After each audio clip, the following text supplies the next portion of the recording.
Parents convinced my husband that he deserved better and they all left me when I couldn't give them grandkids. 3 years later they are shocked when they saw me with a baby girl. So I, 30F, recently bumped into my parents and my ex-husband, Scott, 33M, and I really don't know how to feel about that meeting. For context, my parents and I have not been on speaking terms for almost 3 years, and it's the same with my ex-husband. We got divorced 3 years back, and since then, we haven't been in touch. In fact, I have done everything in my power to make sure that I don't have to see them again because they pretty much ruined my life and mental health back when I was still with them, to the extent that I felt like I didn't even deserve to exist. After my divorce, I moved to the suburbs and tried to build a separate life for myself, away from everyone and everything attached to my past. So running into them recently has been a huge shock for me, and I kind of said certain things to them that I'm not sure was the best move for me. My parents had always wanted a son, and it's not like they treated me badly growing up, but it was very obvious to me that they would have treated me differently if I had been a boy. My mother had even spoken about it on several occasions, and I had tried my best to be the son that they never had, but I couldn't succeed. After I graduated from college and started living separately, I still tried to stay in touch with my parents because no matter what, they were still my family. And they were the only family that I had because I wasn't particularly close to my grandparents, and neither did I have any uncles or aunts who would be there for me. So I had accepted my fate that no matter how much they pushed me away, they were still my only family. And even if they did not seem very interested in keeping in touch with me, I still tried to maintain contact. Then, when I was around 23 years old, I started dating Scott. We had met at a concert and had an instant spark, so after dating for 6 months, I introduced him to my parents, and that's when my parents started putting in more of an effort to keep in touch with me. They would call me more often and ask me about my relationship and basically expressed more of an interest in my life. And I had noticed this change, but because it was a welcome change, I did not think much of it and just accepted it. The longer I dated Scott, the more involved my parents became in my life, and after one point, it felt like we were all just one big happy family. I was quite happy about it because this was all I had ever wanted, so I did not question it, even though I really should have. Anyway, after a little over 2 years of dating, we got engaged and then we got married after having spent 3 years together. After we got married, things were pretty great for a while and I was enjoying my life as a newlywed. But 6 months after my wedding, my parents started hinting that they wanted a grandchild. I was just 26 at the time, and I wasn't exactly ready. I wanted to wait for a couple of more years before I started trying for a baby, but at their insistence, I had the talk with Scott and he was all for the idea of starting a family. So because of his enthusiasm, we decided to start trying for a baby soon after we got married. We tried for a really long time, but even after several months had passed, we had not been successful in conceiving. We started to suspect that maybe something was not right and decided to get tested, and unfortunately, it turned out that I was infertile. It came as a huge shock to both of us, but more than us, it was my parents who were disappointed. And they had not even bothered to hide it the day that we announced it to both our parents. My dad actually walked out afterward instead of comforting me. We decided to stop trying for a while, and Scott and I had a discussion about trying other ways, like IVF, but that would cost us a lot, and success during our first attempt was not even guaranteed. So we had to put our plans of starting a family on hold for a while until we had made more money and would be able to afford several rounds of IVF. We were content with that, even though we were a bit upset, but my parents were extremely unhappy. They stopped visiting, they stopped talking to me, and no matter how much I tried to explain to them that this was not exactly my fault, they were just not ready to hear it. After a few weeks had passed, I felt so let down by their behavior that I called them up and gave them a piece of my mind. I told them that they had been treating me a little too cruelly just because I couldn't give them a grandchild right now, and that made me doubt whether they were even capable of being good grandparents when I would actually be able to have a kid. I told them that they had treated me hard all my life, just because I was not a guy, and I could see how differently they treated my husband. For a really long time, I had tried to ignore all of that and maintain our relationship, but now, I was not interested in keeping in touch with them anymore, and I would appreciate it if they stayed away from me forever. It was very hard for me to do that because for a really long time, I had wanted nothing but their approval, but now I realized that it was next to impossible. But instead of being sorry about it, they decided to double down on what they were doing, and they were fine with me not speaking to them again because I was worthless as a woman anyway, since I couldn't have kids and they wanted nothing to do with me. It hurt to hear them say it, but at least I knew where I stood with them after that. After that phone call, I didn't really speak to my parents and we were done. When I told Scott about that phone call, he was very empathetic at first, but after a few days, I started noticing that even his behavior towards me was changing. I ignored it at first because I was already going through a really tough time mentally, so I didn't want to admit to myself that maybe even my husband was going to leave me. So I started pretending that nothing was happening and everything was fine, but within a few months, he had turned into a completely different person and was really cold to me all the time. I tried my best to save our relationship by putting in all the effort that I could, but it did not help because, after 3 months, he showed up at home with divorce papers and said that he was done with me. I couldn't say that I was shocked, but I still tried to reason with him and I told him that we could always try for a baby later. But he told me that there were a lot of presents that he wanted to leave and he just didn't want to get into it. He wanted this to be over as soon as possible because it was difficult for both of us. The divorce took almost 7 months to be finalized, and those were the toughest of my life so far. I was completely on my own and I had really broken down. To make matters worse, a couple of weeks after he told me that he wanted a divorce and had moved out, I found out from a few relatives that Scott was apparently living with my parents. I knew that talking to them for help, so I decided to talk to my in-laws about it. It was a very uncomfortable conversation, but they said that my parents had apparently been in touch with Scott for the past few months. And I guess they had been brainwashing him into leaving me or something, which is why Scott had decided to leave, even though my in-laws did not think it was a good idea, but he had fought with them and wasn't speaking to them anymore. I don't know the specifics of what they had told Scott, but I remember my in-laws telling me that Scott had implied that my own parents had said that he deserved better. So I'm still not sure of what exactly they had told him, but I guess they were just desperate to have a son in any way whatsoever. And since I wasn't speaking to them anymore, neither could they hope for a grandchild from me, and soon, they decided to take Scott under their wing and got him to leave me. So I was left pretty broken after my divorce, and it took me several months to get back on my feet, but I was able to do it. Since then, I have not looked back and have done everything in my power to forget about the past and move on. After the divorce, I moved out of my house into the suburbs. I got a new job, changed my look and everything, and blocked my parents and Scott on social media. I also told all of my old friends and relatives that I did not want to hear anything about them ever again, and neither did I want to get them to know anything about me. All of them just respected that, and for the past 3 years, I've been in therapy and have been living pretty well. The only thing that had been bothering me was the absence of a baby, because even though I did not have a husband or parents anymore, I still wanted a child. I felt like I was ready to be a mother, and last year, I started IVF treatments and got pregnant with the help of an anonymous donor. And 4 months ago, I gave birth to my baby girl. Life has been pretty great since she was born and I'm really happy. About 4 days ago, I had been strolling down the street with her, which is when I bumped into my parents and Scott. I was really shocked to see them on my street, and at first, I thought that they were here to see me, but I realized that they were walking out of a house, a couple of blocks away. When they spotted me, I literally froze and I should have gone back home, but I just didn't have it in me to move. So they walked over to me and greeted me, and then, immediately asked about the baby because, to their knowledge, I was infertile. I responded to them with the truth, and by then, I had processed what was happening and was starting to walk back home, but Scott stopped me and said that he was really glad that he had bumped into me because he had been thinking about me a lot recently. Apparently, they had come here to visit his aunt who had recently moved into this neighborhood. And he thought that bumping into me was a sign from the universe that he should make things right with me again and give our relationship a second chance. My parents were also standing right there, and they insisted that I invite them home and we have a chat about everything that's been going on in my life, since they have clearly missed out on a lot. I was honestly appalled that they were even saying any of this, and actually thought that I was going to invite them in after all that had happened in the past. It had taken me 3 whole years to move on from it, and I'm still in therapy, trying to work on my feelings. So I kind of had a bit of an outburst, and I told them that I would rather invite a bunch of bloodthirsty wild animals into my house than them, because they would still be better.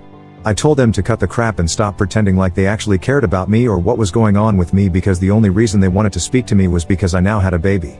My parents wanted to speak to me because they were finally going to get a grandkid, and Scott wanted to talk to me because obviously, he hadn't been able to find anyone else, and he thought that since I had been able to get pregnant once, getting pregnant again would not be a problem, and he could just waltz back into my life again.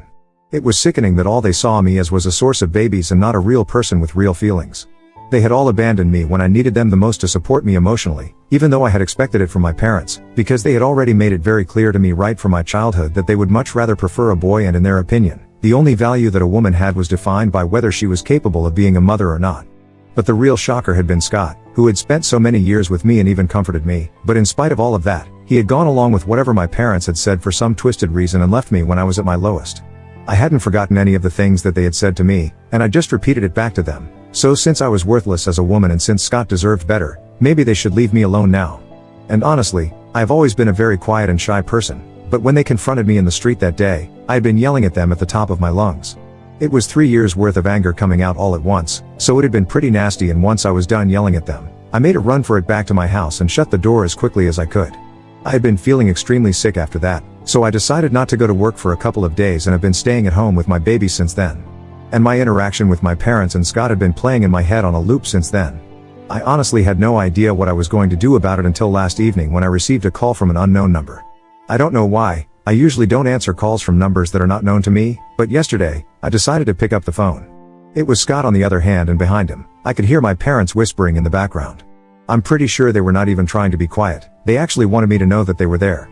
Anyway, I tried not to let myself be too affected by that. I just told him that I wanted him not to call me again because otherwise, I would be forced to take precautionary steps against him, and I did not want to do that. I told him that the same thing went for my parents as well. I did not want anything to do with them, and the only reason I had even picked up the call was because I wanted them to know that I was done. I had been done 3 years back as well, and I'm still going to be sticking to it. But Scott told me to hear him out, and in spite of myself, I couldn't hang up. So I let him speak, and he told me that he knew that he had messed up and had my parents, but it was just coming from a place of disappointment. He told me that both my parents and even he himself had really been looking forward to starting a family, having a baby in the family, and whatnot. Finding out that I was infertile and wasn't even willing to go through IVF until we had enough money, it was difficult to come to terms with it for them. And they hadn't dealt with the best way possible. But now, they really wanted me to give them a second chance to prove that they were worthy of being a part of my life. And after a few seconds, I told him that I did not buy any of the nonsense that they were trying to sell me. They wouldn't have cared about me if they hadn't seen me with a baby that day, and that was the bottom line. That was the truth of the matter, and I was sick of them trying to pretend that it wasn't. And then, I was about to hang up, but my parents piped up from the back and said that this was the exact kind of behavior that they had cut me off for. Apparently, they believed that I had been very selfish and was only thinking about myself when I found out that I was infertile. So instead of giving everybody their space, I kept forcing my presence onto them and kept trying to get them to comfort me and pay attention to me all the time, even though they were struggling with the news themselves as well. And that's why everyone had ended up pushing me away, which is how I ended up in the position of having no one there for me. I did not entertain the conversation after that, I just hung up. And I really do know that they were just trying to gaslight me, but I can't help but doubt myself now. So just for my own peace of mind, I need to ask Ida, because I asked for reassurance after I found out that I was infertile. Edit. So first of all, a lot of people wanted to know why my parents had not tried for another baby after I was born if they wanted a boy so badly. Well, my mother had to deal with a lot of complications during her first pregnancy as well, and the doctors had suggested waiting for a couple of years before they tried for another one. But even when she had me, she was in her mid-30s. Waiting for a few more years would mean that she had to wait until her late 30s, which would mean that the pregnancy would be even more risky. Just like I had to struggle a lot to conceive and eventually found out that I was infertile, my mother also had to struggle a lot to conceive me. The only catch was that when she was struggling, it was her mother-in-law who was nasty to her, but this time, with me, it was my own mother who couldn't spare a thought about me. Anyway, that was the reason why they could not have another child and were stuck with just me, a daughter. And I don't really know exactly what kind of relationship Scott had with his parents, but from whatever I had observed, they seemed to get along pretty well. As of now, I don't know if they have been able to make up after the last fallout that they had, since I haven't kept in touch with his parents and I obviously haven't spoken to Scott about it. But Scott is an only child, he definitely did not have any competition, and whenever I visited his parents, I could see that they really loved him and he had been treated well right from his childhood. So I really have no idea why he latched on my parents like he did.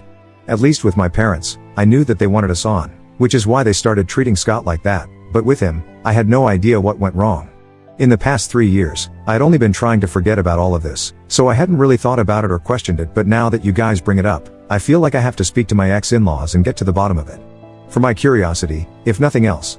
Anyway, I hope this clears up any doubts that people have. Update 1, I decided to speak to my ex-in-laws and get to the bottom of why exactly Scott has been behaving the way that he has. Honestly, I couldn't think of a single reason why he would need to visit his aunt with my parents. That was just strange. And I already knew that this was not my fault. They had abandoned me when I needed them because they are terrible people. And I knew that they were just trying to gaslight me. I only wanted some reassurance and I did not want to bother my friends with this, since it's too personal. And that's why I posted it here. So thank you so much to everyone who reassured me and made sure that I knew that I was not the bad guy here. Anyway, it was quite awkward to reach out to them after 3 years of having no contact, because the last time that I had spoken to them was around the time of the divorce. But luckily, they were quite glad to hear from me, and after a bit of small talk, I decided to get to the point and ask them why exactly Scott was so close to my parents and if they had been in touch with him or not. They told me that a couple of months after their last fight, they had actually been able to make things up with Scott and were in touch with him right now, but he had also remained in touch with my parents. They told me that he had been loved as a kid, so it was not like he was trying to replace his parents with mine. But apparently, my parents have been pretty shady, and right from the beginning of our relationship, they would try to get him on their side. Even while we were dating, Scott would tell his parents that my parents would occasionally invite him to dinner, even when I was busy, and he would be there for them separately.